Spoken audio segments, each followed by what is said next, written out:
हरिओम। आपको बता दें कि 7 दिसंबर 2024 से लेकर के 11 दिसंबर 2024 तक मृत्यु पंचक लग गए हैं। दिसंबर माह में 7 दिसंबर 2024 को प्रातः 5:07 से यह पंचक शुरू हो गए हैं और 11 दिसंबर को प्रातः 11:48 पर ही समाप्त होंगे।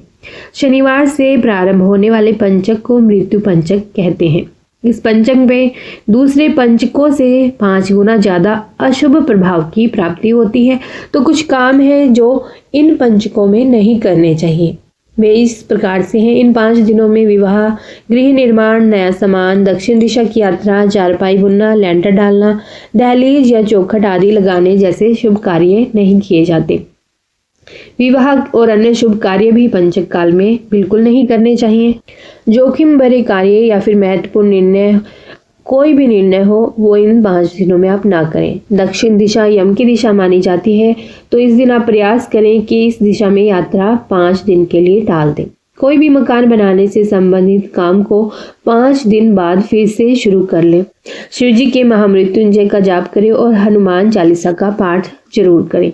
सभी पंचकों में मृत्यु पंचक को सबसे अधिक कष्टकारी माना जाता है। शनिवार को शुरू होने के कारण इनका नाम मृत्यु पंचक पड़ा है। रविवार को शुरू होने वाले पंचक रोग पंचक कहे जाते हैं। सोमवार को शुरू होने वाले पंचक राज पंचक कहे जाते हैं। इसी तरह हर पंचक का कुछ न कुछ नाम होता है। मान्यताओं के अनुसार इन 5 दिनों की अवधि में कोई भी शुभ कार्य जैसे विवाह, मुंडन, गृह प्रवेश, नवजात शिशुओं से जुड़ा हुआ कोई भी संस्कार जैसे कि अन्नप्राशन आदि कोई भी संस्कार इन दिनों में बिल्कुल भी नहीं करना चाहिए। मृत्यु पंचक के दौरान आपको अग्नि से संबंधित कार्यों को भी करने से बचना चाहिए। आग से इस दौरान जितना दूर रहे उतना ही आपके लिए अच्छा है। धार्मिक मान्यता तो ये भी कहती थी कि पंचक काल के दौरान विवाहित महिलाओं को अपने ससुराल जाने से भी बचना चाहिए यदि वे अपने मायके में आई हुई हो। किसी तरह के पैसों का बड़ा लेन देन नहीं करना चाहिए। यदि बिजनेस करते हैं तो कोई भी बड़ी डील करने से बचना चाहिए। लाभ होने के स्थान पर इससे नुकसान ही होता है। शनिवार से शुरू होने वाले पंचक भले ही कष्टकारी हों, लेकिन इस दौरान यदि आप किसी गरीब की सहायता कर देते हैं तो ये आपके लिए बहुत ही लाभदायक सिद्ध होता है। ऐसा करने से शनिदेव की कृपा आप पर बरसती है।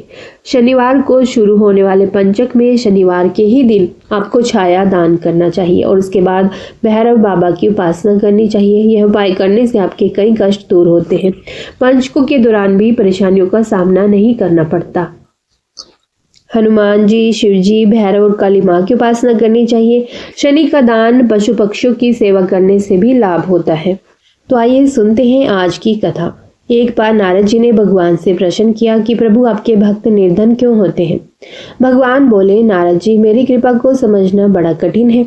इतना कहकर भगवान नारद के साथ साधु वेश में पृथ्वी पर पधारे और एक सेठ जी के घर भिक्षा मांगने के लिए उनका द्वार खटखटाने लगे। सेठ जी बिगड़ते हुए द्वार की ओर आए और देखा कि 2 साधु खड़े हैं। भगवान बोले, भैया बड़े जोरों की भूख लगी है, थोड़ा सा भोजन मिल जाए। सेठ जी बिगड़कर बोले, तुम दोनों को लाज नहीं आती? कर्म करके खाने में लाज आती है। जाओ जाओ किसी होटल में भिक्षा मांगना। नारद जी बोले, देखा प्रभु, ये आपके भक्त और आपका निरादर करने वाले सुखी प्राणी है, इसको अभी शाप दीजिए। नारद जी की बात सुनते ही भगवान ने उस सेठ को अधिक धन संपत्ति बढ़ाने वाला वरदान दे दिया। इसके बाद भगवान नारद जी को लेकर एक बुढ़िया मैया के घर में गए, जिसकी एक छोटी सी झोपड़ी थी, जिसमें एक गाय के अलावा और कुछ भी नहीं था। वैसे ही भगवान ने भिक्षा के लिए आवाज लगाई। बुढ़िया मैया बड़ी खुशी के साथ बाहर आई, दोनों संतों को आसन देकर बिठाया और उनके पीने के लिए दूध लेकर आई और बोली, प्रभु मेरे पास और कुछ नहीं है, इसे ही स्वीकार कीजिए। भगवान ने बड़े प्रेम से स्वीकार किया। तब नारद जी ने भगवान से कहा, प्रभु आपके भक्तों की संसार में कैसी दुर्दशा है, देखिए आपने, मेरे पास तो देखी ही नहीं जाती। यह बेचारी बुढ़िया मैया आपका भजन करती है, अतिथि सत्कार भी करती है, आप इसको कोई अच्छा सा आशीर्वाद दीजिए। भगवान ने थोड़ा सोचकर उसकी गाय को मरने का भी शाप दे डाला। यह सुनकर नारद जी बिगड़ गए और कहा, प्रभु जी आपने यह क्या किया? भगवान बोले, यह बुढ़िया मैया मेरा बहुत भजन करती है, कुछ दिनों में इसकी मृत्यु हो जाएगी और मरते समय इसको गाय की चिंता सताएगी कि मेरे मरने के बाद मेरी गाय को कोई कसाई ना ले जा करके काट दे। मेरे मरने के बाद इसको कौन देखेगा? तब इस मैया को मरते समय मेरा स्मरण न होकर बस गाय की ही चिंता रहेगी और वह मेरे धाम को न जाकर गाय की योनि में चली जाएगी। उधर सेठ को धन बढ़ाने वाला वरदान दिया कि मरते वक्त धन तथा तिजोरी का ध्यान करेगा और वह तिजोरी के नीचे सांप बनेगा।